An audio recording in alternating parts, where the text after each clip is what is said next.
In this video, we're going to answer the question, why does my extraction system have two ducts connected in parallel?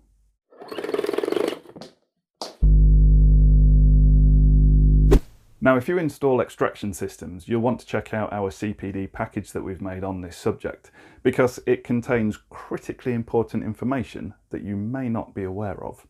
So please click the link in the description below, or the eye above my head, wherever it is, to check it out. And upon successful completion, you'll receive an accredited certificate and you can count an hour towards your annual CPD requirement.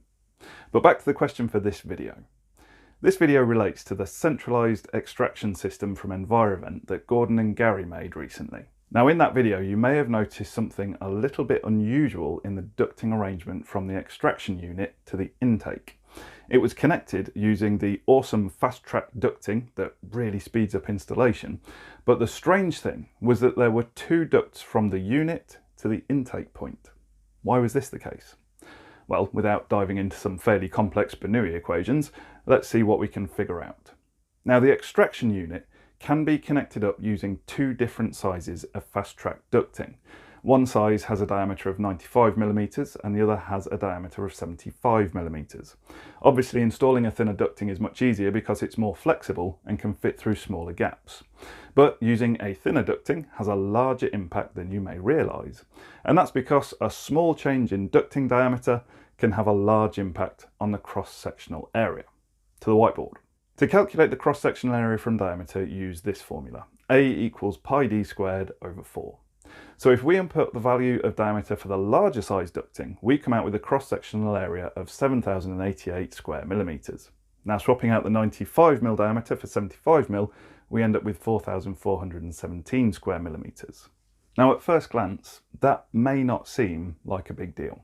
But what's actually happening here is that by reducing the diameter by a small amount, about a fifth, we've actually reduced the cross-sectional area by over a third. So in other words, a small change in diameter results in a big change in cross-sectional area. And this change not only increases the system pressure, which in turn results in units having to work harder, thus increasing noise and power consumption, but it will also lead to an increase in the speed of the air through the duct. It's therefore really important that the ducting is sized correctly depending on the required airflow for each individual room. So we install a smaller duct because it makes life easier, but then to maintain the effectiveness of the extraction system, we need to install an additional 75mm duct to make up for the lost cross-sectional area. Just bear in mind that if you use this method of parallel ducting from Envirovent, then you may need to use an additional spigot connection depending on how the ducting is arranged. So there we go. We've seen why the use of a smaller duct may result in the need to use an additional duct in parallel. For more information on extraction and ventilation, please check out the free accredited CPD module that we mentioned earlier in the video. It's going to increase your understanding of this vital area. And as always, we'd like to hear from you. Have you installed any centralised extraction systems in a domestic property? Have you ever had to install twin ducting before?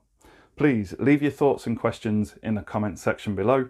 And as always, thank you very much for watching.